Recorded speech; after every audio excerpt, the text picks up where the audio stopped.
Welcome to the Send More Offers Real Estate Show with Brandon Barnes, showing you how to do wholesaling deals consistently without having to go on seller appointments. Learn the key tips and strategies that Brandon's students use to find deeply discounted properties that are pennies on the dollar, all while avoiding wear and tear on their vehicle, body, and freedom. Whether you're looking for your first deal or your next deal, it's time to send more offers with your host, Brandon Barnes. Hey, Alex, how's it going, man? My man, I am blessed. Thank you for the invite to be on your show. I'm excited to be here and just open up and share. Yes, look, I want to say that we've interviewed before and we've had a discussion. And, that was a time I think you were in single family. You were doing a bunch of different things, the podcast, the mastermind, Flip Empire. And then the mastermind is Ascend. Yep. Ascend the mastermind. And I love it. I'm seeing everything that you guys have going on social media. And I know you'll share some links and how people can find out about that towards the end. But all this talk about self-storage that we've been having offline, I want to just jump into that, man. How is that going? What does that business look like? Where are you today with your self-storage operation? Yeah, no, thank you, man. It's been a whirlwind because as you alluded to, I was in the single family space for 16 years, did all types of deals. Wholesaling was always my bread and butter. And 2016, 17 is when I really started getting focused on building a team and quote unquote scaling this thing and, all the buzzwords everybody talks about, and got up to about 9 team members. And for years, I realized, man, that business no longer fit my vision. It wasn't in alignment with what I wanted long term. And so, shut that thing down in 2020, despite the fact that, we were still doing deals. It was a very profitable business. Took a little bit of a sabbatical for 3 months. My coach encouraged me, take some time off before you go out and set to conquer the next mountain, which was great advice looking back now. And then I decided after researching different commercial asset classes like multifamily, which so many jump into, that storage for me just made a lot of sense. And I could share with you some details as to why, but I happened to be coaching some people within Ascend that were successful storage investors. And I just liked that particular asset class. It does very well in a great market. It's recession resistant in a down market. And so it just made a lot of sense, man. So December 2020 is when I said, hey, I'm going to commit myself to storage.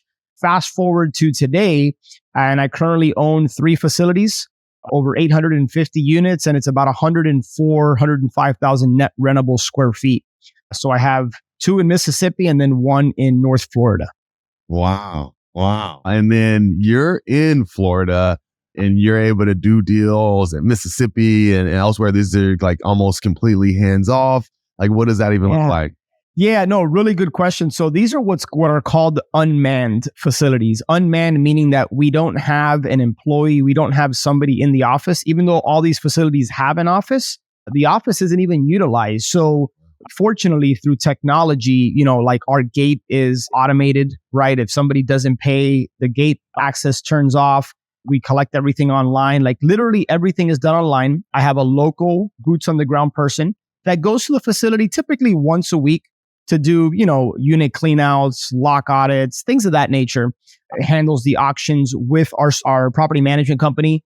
So I decided to go, usually storage investors do these things one of 3 different ways. You can either go third-party management, which is what I decided to do. And then I have a lot of buddies of mine that just use a local boots on the ground, and then they are responsible for managing the local boots on the ground. So they're the ones that spearhead the operations of the storage business. So for me, it's pretty hands-off. The property management company handles all of the operations. They manage the boots on the ground. And then I have a monthly meeting with the property management company. Obviously, I still keep an eye on the key metrics, on a weekly, monthly basis. But yeah, it's a business that I went from working, 30 to 40 hours a week in my wholesaling business, sometimes more depending on the season, to probably putting in 10 to 15 hours a week right now. Wow. That's amazing. Now, something that I've always been curious about is that, here in Atlanta, right? And I'm sure this is similar elsewhere. We've been seeing so many new self-storage facilities opening up. And I'm like, hey, where's all the stuff coming from? Is there not going to be some point where it's oversaturated, where there's too many facilities and not enough people utilizing them? Like what's going on and just generally in the market as you see it? Why are all these facilities popping up left and right around the different cities? There's a couple different ways I can answer that. Number one, let me start by saying that no, it is not oversaturated. There is plenty of opportunity for everybody out there. And I don't have the exact numbers, but I want to say a good probably 70 to 80%, if not more, of the storage owners out there are mom and pop run. I know for sure it's over 50%, right? So when you think of like the public storages of the world, the Extra Space, Cube Smart, those are typically run by REITs. Right? Those are big REITs with deep pockets. Those are not the types of storage facilities that I'm targeting. I'm targeting mom and pop run operated facilities in secondary or tertiary markets that haven't raised rents in years. They don't have, in some cases, they don't have a website. They don't have any marketing in place. They don't have any automations or systems. And so those are the types of facilities that we're looking for. I'm not out there trying to buy public storage. Okay. On the flip side, the cool thing is that if you accumulate, in fact, we just had Extra Space was interested in our Mississippi portfolio. Now, it doesn't seem like it's going to work out, but the more square feet you can accumulate in a particular given market, you will attract the eye of those big REITs. But yeah, man, to answer your question, there's plenty of opportunity for people out there. And I think part of it is kind of like the reticular activating system. You know, storage is a very popular, hot asset class. And now that people are hearing more about it, you're going to start to notice facilities. But yeah, man, it's great because here in Miami, a lot of the facilities are run by these big REITs. And so I chose to go outside of my market. And again, because these are unmanned facilities and all of them is run by third-party management, a local boots on the ground, and then they're unmanned facilities that leverage technology, I don't need to be there. I don't need to see the facilities. I don't need to go there often. It's a pretty cool business. Yeah. And would you say though, then, you know, just to kind of put a bow on that, my question is, do you think that the demand is increasing for self-storage, like 100%. In these larger cities? Yeah. I think the demand, I mean, look, granted, when we talk about the specifics of markets and economies, like you have to drill down deep. Storage is a very localized thing. So I like to look and assess a market within a 5-mile radius of where a facility is located. I generally don't look at like, you know, a particular state. Now, there's states that I like to target. Like I'm focused on the Southeast, right? Mm-hmm. Florida, Mississippi, Tennessee, the Carolinas. Like I'm focused on the Southeast. Georgia. Well, hey, there you go.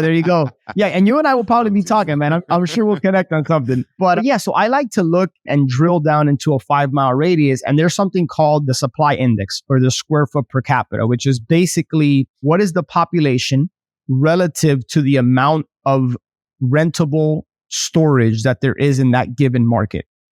Generally speaking, as a rule of thumb, you want the supply index to be under 7, under 8. I know plenty of friends and storage operators that have bought facilities where the supply index is much higher.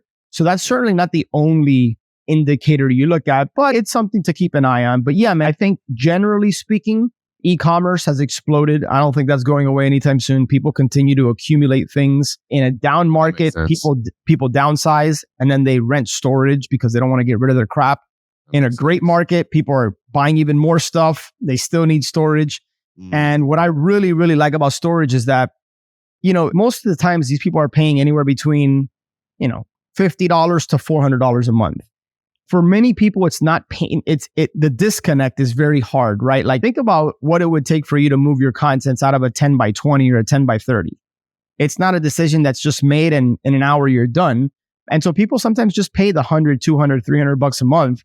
And in most of my facilities, I've had customers that have been with us for years, like even with the previous seller, and they stick with it. So there's a lot of benefits and a lot of pros to this particular asset class.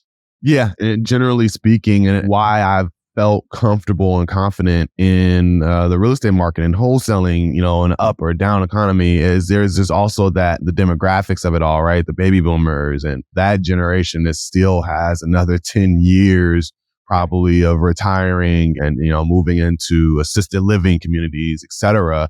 So there's still this runway that we have of, you know, folks needing to relocate, whether that's a wholesale deal where you can come in and update the home and get it ready for a new family, or, you know, they're, you know, transitioning their stuff into storage and then moving on. So I'm sure there's great opportunity everywhere you can look. But let's get into the details because, I really like to break things down and get to the nuts and bolts of things and, help people understand like, hey, if they want to go out and do this, here's the steps that they would take. And I know we were speaking in the green room about kind of what did your team look like? You had a massive team for single family and wholesaling. And I think you went down to just you and an assistant got this going in 2020. When I first decided to get into storage, I had a VA. And honestly, I was giving that VA maybe a handful of hours of work. And so when I decided to transition into storage, I didn't even really get the VA involved much in storage. So it was me probably for the first 3 months. And then I started to get my virtual assistant and my actual personal assistant involved more in the business. And to this day, those are the only 3 people I have involved in storage. Now, I will say 2 of the 3 facilities I own, I have equity partners in, and then 1 I own by myself, the one that I closed just a few months ago.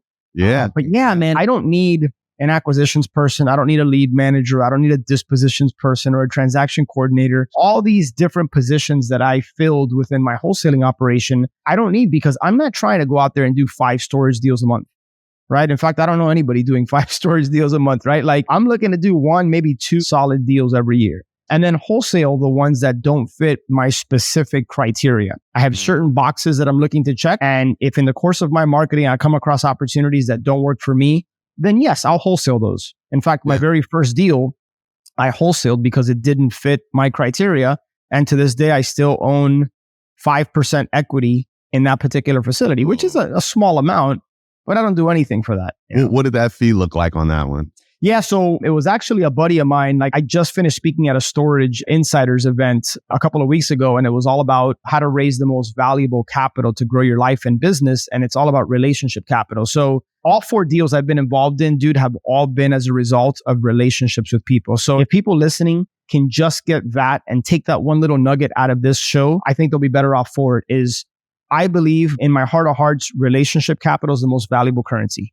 Focus on giving, contributing, and building relationship capital. But as a result of a relationship I had with a good buddy of mine, he brought me into a deal that he pitched to me. I shared with him. I went through the whole underwriting process and told him, dude, this one's not going to work for me for XYZ, but please keep me in mind for the next one. I said, what are you going to do with this thing? This guy's not a wholesaler. In fact, this buddy of mine today owns 9 facilities. He's never wholesaled anything in his life. And he said, oh man, I'll just let it go. I go, man, this isn't a deal for me, but this is definitely a deal for someone. Why don't you wholesale it? So he brought me in to kind of show him the ropes there. And then he also brought in another buddy who ended up bringing the buyer. And the 3 of us split a $90,000 wholesale fee.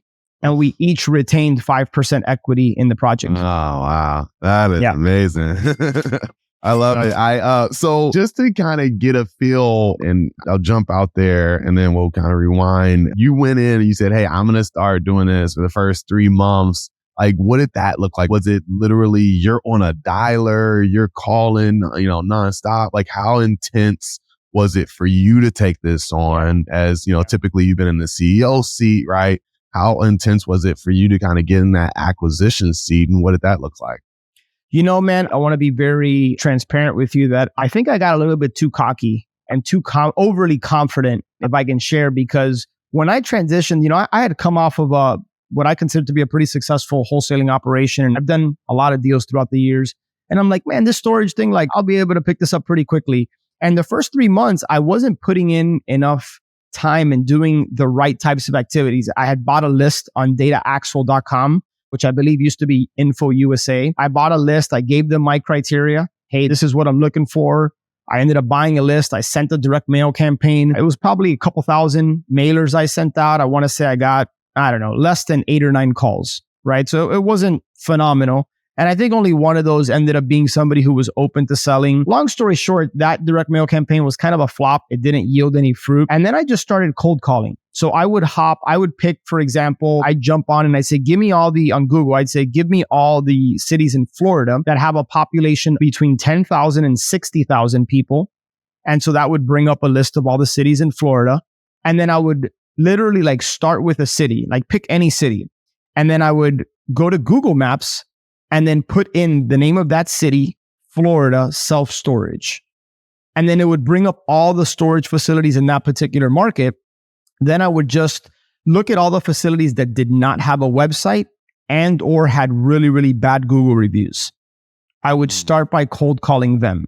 So to this day, Brandon, my two favorite lead sources for storage are relationships, which I just alluded to, and cold calling. And I can tell you, bro, that cold calling storage owners, to me, is so much easier than dealing with single family, dealing with owners of single family. Because oftentimes the storage operators are a little bit older, it's just an easier conversation. So to this day, I can call them and say, hey, I realize this call is completely random and out of the blue, but I'm a storage owner. I own facilities here. And I came across your facility online. I think it's really, really nice. I wanted to reach out and see if you might have any interest or if you would consider selling your facility. That is literally like my script. There's nothing sexy or fancy about it. I try to come across very down to earth and just myself. And sometimes you'll have owners that just, are kind of rude, but that's the minority, man. Most of the time, they'll tell you right out they're interested or they're not interested. And then it's easy to transition into that conversation as to what that looks like. But yeah, man, cold calling, that's literally what I do. I jump on Google. I have an assistant that does Google driving for dollars. Mm-hmm. And so she'll look at the Google Earth and we can now spot what storage looks like, right? Rectangular, square buildings all lined up. And that's a really good way to find storage. Yeah, man, it's nothing too sexy and it's nothing too elaborate. It's really, for me, cold calling, sprinkled in with some direct mail, and then just building relationships with people is how I've accumulated the portfolio I have so far. Very cool. So, let's play through this. You've cold called, you've spoken with an owner. They say, yeah, I have some interest. All right. What's next? Like, as far as kind of the underwriting, are you trying to set up an appointment? How are you taking that conversation? And then how are you underwriting?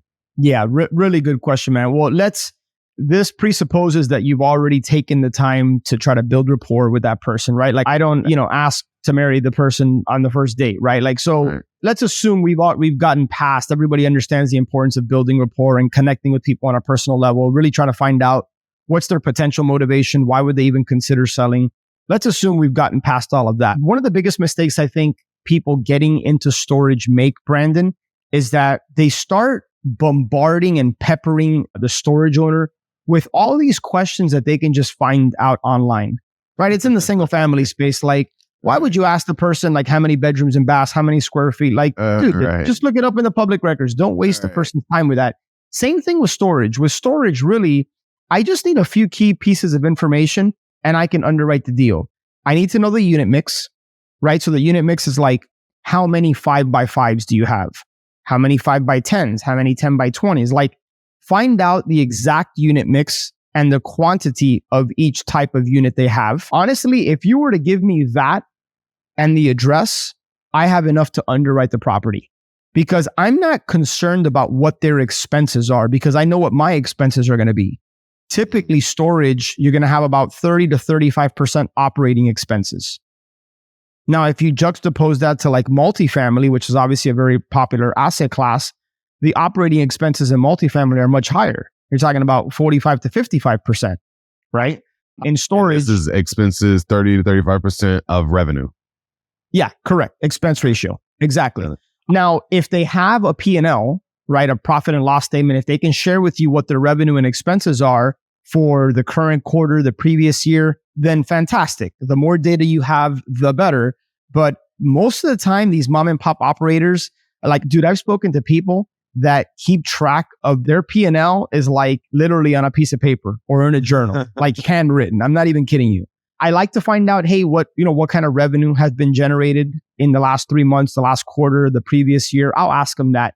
But honestly, if I just got the unit mix and I knew where the facility was located, I have more than enough to do my own underwriting and to come up with a potential offer.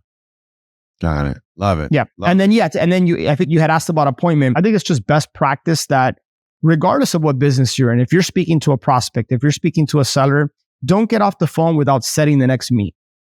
So I will always schedule an appointment. It's much more formal in the wholesaling space. At least it was, with my team.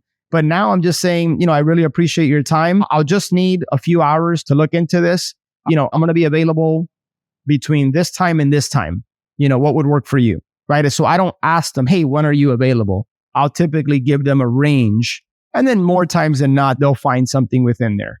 Now, one thing I'll also mention is I would always prefer for them to give me a price or an idea. But in reality, probably say 70 to 80% of the time, you're not going to get one, right? Because you went to them, they're not actively looking to sell in many cases, not always. And these people are getting bombarded with letters because storage is so hot. You're not going to be the first person, more times than not, that has reached out to them. Got it. Yeah. Love it. Yeah. Love it. And so, that's the super good advice, really giving us everything.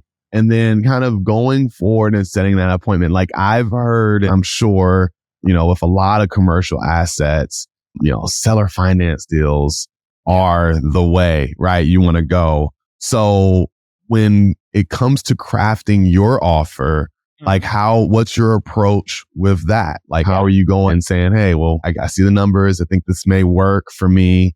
What is your next step as far as getting an offer? Do you mind, Brandon, if I just kind of share like a mini case study? Because one of the three... That'll be great.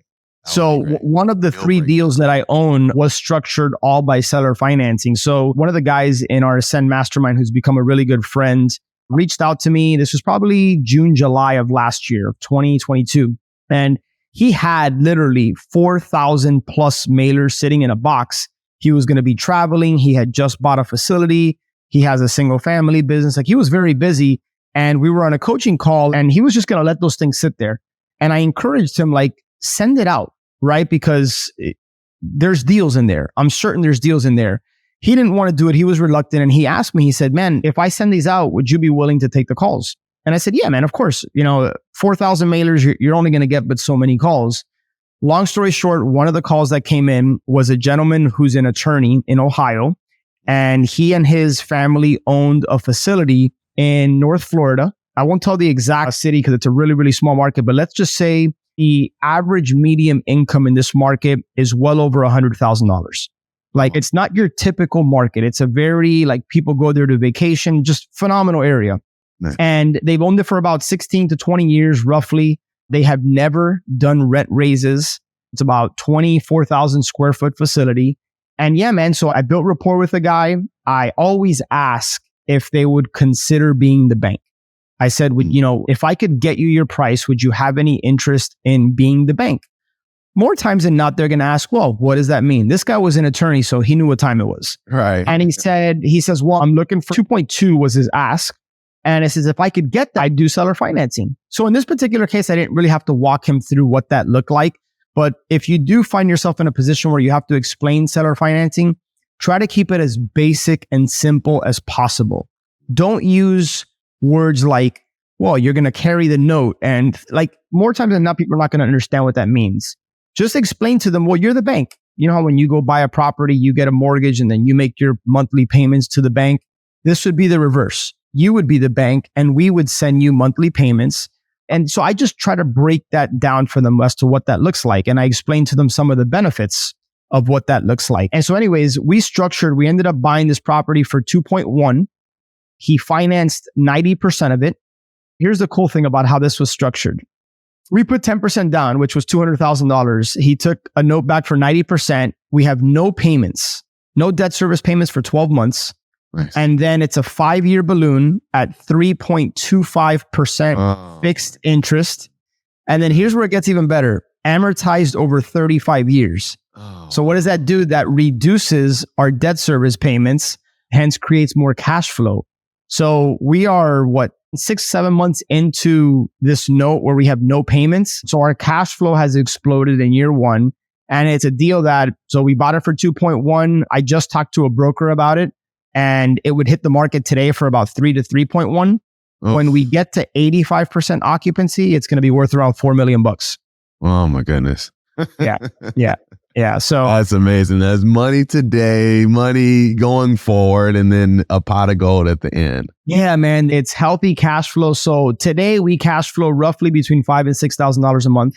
So cash flow like after operating expenses, etc. Once the debt service payments kick in and we get to 85% occupancy, we should be cash flowing close to $9,000 a month, which I split with my partner. So when I think about, I still have some rentals in Ohio, right? When I think about how many rentals would I have to own to cash flow just myself between $4,000 and $5,000 a month, like clean, it's a lot of properties. Right. A lot of properties. I got 30, 40, 50 different tax bills. I got all these insurance. With storage, man, it's all under one roof. It's a very sticky business and it's pretty simple to own and operate. It's not that complicated. Love it. Good stuff. One quick question, because I know you mentioned raising rents. Is that something that you kind of, typically or should? Is there, every so often? Is it market dependent? Would you rely on your property manager to let you know, like, hey, it's about time we should be raising the rents? What is that typically? What should that look like? Yes, and yes, right? Like also all the above. So, but let me break it down for you. So I look for value add opportunities, but I'm not looking for heavy lift value add. In other words, personally, I'm not looking for facilities where it's like 0% occupancy or 20% occupancy. It'll typically take you, depending on the facility in the market, it might take you anywhere between 9 months and 2 years to raise, to implement systems and get occupancy up. So the value add deals that I love, Brandon, are the ones where, like this one that we bought in North Florida, where it was about 87% occupancy, but they haven't raised rates in 15 years. So when we bought it, based on the competition study that we did, so we look at all of the facilities within a 3 to 5 mile radius, and we look at what their rents are, right? Because what we want to come up with is the equivalent of a comparable value in the single family space is what's the market street rate, right? So as an example, let's say a 5x5, the market street rate is $60, and you find the facility that you're under contract on and they're charging $40. Well, you have the ability to now bring that $40 up to $60. And you might think to yourself, well, it's only $20. What's crazy about storage, man, is when you factor in a cap rate, when you take that $20 and you annualize it over 12 months, and then you apply a certain cap rate to it, whether it's 7% or 8%, you raising the rates by $20 on one unit could mean an extra $100,000 to $500,000 or more in value to the facility. Oh, wow. I mean, that's the crazy thing about commercial that you don't really get in single family. So yeah, man, back to your question, we do a competition study while we're under contract, or even before we go under contract, we do a competition study to see, we want a big delta. The bigger the delta between where the rates are and where the street rates are, the better, right? You're going to make more money that way. We look at the different rates, and that's how we come up with what's the facility worth today and what could the facility be worth once we get the rents up to market street rates. That's perfect. And because I was going to ask, like, what wouldn't you buy? So that you really kind of hit the nail on the head of, hey, if it's, super underperforming, or if it's super low occupancy, something that you might want to let go or wholesale, which brings me to my last question is, when you say, hey, this is one that doesn't work for me, I want to wholesale it. Like, what's the market? Like a single family, we can build a buyer's list and this and that. Yeah. Are you calling brokers? Are you reaching out to other facility owners? How do you wholesale? How do you find a buyer for an opportunity you don't want? I'm going to tease the answer by saying all of the above, and then I'm going to circle back to it and dive a little bit deeper. But one thing I want to share, because I think it'd be remiss for me not to mention this to those that are listening to this or watching this at some point in the future, is just because I am personally not interested in facilities that require a heavy lift, like for example, ground up development. I know a lot of people that are super successful with ground up development. That doesn't fit my box, right? So just because that's what I do, it doesn't mean you shouldn't, or that you can't make money and get great deals. What I would like to leave people with is figure out your buy box, figure out what makes sense for you. Are you looking for cash flow as quickly as possible? Or are you willing to forego some cash flow in exchange for greater upside and equity in the future? For me, I'm looking for a hybrid. I'm looking to step into cash flow within a 6 to 9 month period. That also has some upside. So figure out what type of storage investor you are. Figure out what's more important. Is it cash flow? Is it equity? Or maybe is it a hybrid? And that'll help you start to figure out what to target and what to look for.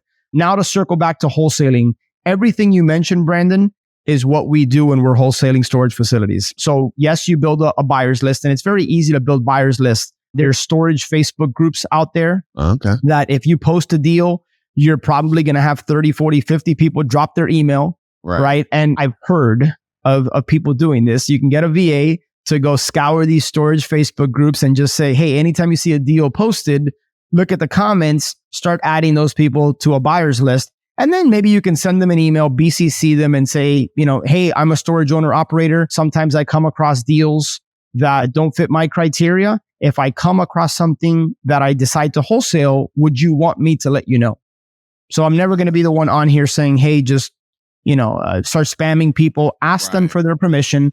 I'm telling you 9 out of 10 times, if they're interested in storage, they're going to say yes. Right. That should go for single family as well, because we probably want to have a conversation with some of these folks, right? To make sure that, they're not just trying to middleman you and they're serious. So when they do then reach out, you can have those one-off conversations and it's less volume so you can get through it and make sure that you're dealing with the right type of person that you actually want to put on your list for future opportunities. Yep, I would agree with that. Being a part of different storage groups, whether it's a mastermind or different storage communities, those are great ways to build relationships with people and wholesale. I know the one that I'm in, there's a few people that wholesale within each other. Typically, those guys will stick to the community. And then if they can't sell the property, then they'll go to like the market. I've also spoken to brokers. Hey, typically I don't want to close on the facility. I'd rather assign the contract. With storage, I would say wholesaling storage is not as simple and streamlined as with single family, but it's still very doable and it's, it can be done. So yeah, man, everything that you guys do to wholesale single family can be transferred or applicable when it comes to storage. There's going to be a few tweaks and nuances, but all the different ways that you would market to try to find buyers and build relationships and leverage others out there, that's all transferable to storage. Love it. And you're truly self-storage guy now. You're saying you guys wholesaling. You reference you guys wholesaling houses, right? Oh, dude, I'm a full-on self-storage guy now. Man, I was a wholesaler at Hard for 16 years, man. And it just, great business. I got nothing bad to say, but for me, it was so transactional, Brandon, that it's just you're only as good as your last deal and your next deal. And for me in 2019, my overhead ballooned to just over 40 grand a month. And in my market in Miami, an average deal is between 18 and 22 grand, at least when I was wholesaling a couple of years ago. I would have to do 2 wholesale deals a month just to break even. Right. And so for me, that model didn't align anymore with me. And anyway, but wholesaling is great. If you guys are actively wholesaling, take that cash because now you can leverage that cash by getting involved in other people's deals or even your own. Yeah. Love it. Good stuff. We could talk all day, man. Alex, you're one of my favorite investors that I've been able to meet, know over the years, and super excited for everything that you got going. But look, I can't let you go without putting you through the lightning round. Are you ready for that? Let's do it, my man. All right. Cool. So look, this is a series of rapid fire questions. You don't know the question. I don't know your answer. So just say the very first thing that comes to your mind. What's one book that's been instrumental to your growth as a real estate investor? The Go-Giver. The Go-Giver. That's solid. Love it. Love it. If you could have drinks or coffee with any one person, dead or alive, who would it be and why? The Rock. I think the dude just inspiring, fascinating. I'd say The Rock or Joe Rogan, one of those two guys. Yeah. Love it. Love it. What's your best advice for someone looking to do their very first self-storage deal? Act first, think later. And what I mean by that is just start picking up the phone and having conversations with owners like everything I outlined with Google. Just start doing that and fumble your way through it and then get coaching and mentoring. Surround yourself with the right people. Good stuff. What's one mistake on a deal specifically or in business in general that if you had a chance to do over, you would take that chance? One mistake. Wow. There's so many mistakes. I think one mistake is trying to go at it alone, right? Like success, there's that quote, success leaves clues. Like a business is a team sport. So thinking that you can go at it alone, I think is the wrong way. So I think it goes back, sounds like a lazy answer, but it's not. It's find people like Brandon, find people that can walk alongside you, that can pour into you, and that can kind of guide you, that are a few steps ahead of you, that can really accelerate your growth and success. Love it. What is the financial goal that you have set for your self-storage business for this calendar year? That could be cash flow, equity. So my financial goals, this is lightning round, so I'll be quick. $30,000 a month net. I don't believe I'm going to achieve that this year because that's a pretty big number when we're talking about net, but I think within 2 years I can get there. Love it. You woke up tomorrow with $500 million deposited into your account overnight. What's the first thing you would go out and purchase with that newfound money? It's not a purchase. I'd tithe 10% of it. Immediately, that's and again, this is the first thing that comes to mind. That's the right answer. You got to give me the fun answer. Yeah, so not just the right answer. That's genuinely what I would do. I would look for things I could do with my family experiences. I'd probably charter a yacht for a month or so and, go around the British Virgin Islands with the family and friends and just invite a bunch of people. Yeah. You know what? My wife is still looking for me to take her to Greece. I think we saw photos of you and your wife and your family out there, like on the cliffside, and she's still ready to go on that trip. So thanks. If you want, I'm going to connect your wife with mine, a 5-minute conversation, and she might be looking to you to get that booked ASAP. Right. Let's do it.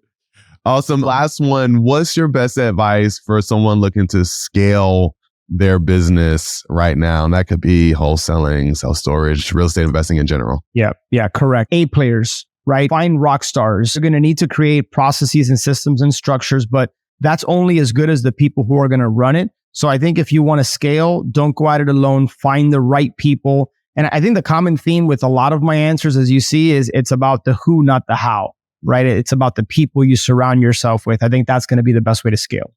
Love it. Good stuff, man. Well, this was awesome and excellent. And you gave a lot of great advice of how to just be able to go out and do this. We talked about everything under the sun, the market, how to find the deals, how to go on and build rapport, putting, you create a financing in place with some of these deals. So it was a bunch of gems. And I know folks can walk away with this feeling like, hey, I can go out there and put this in place and try to do this as well. I'm sure folks are going to want to reach out to you.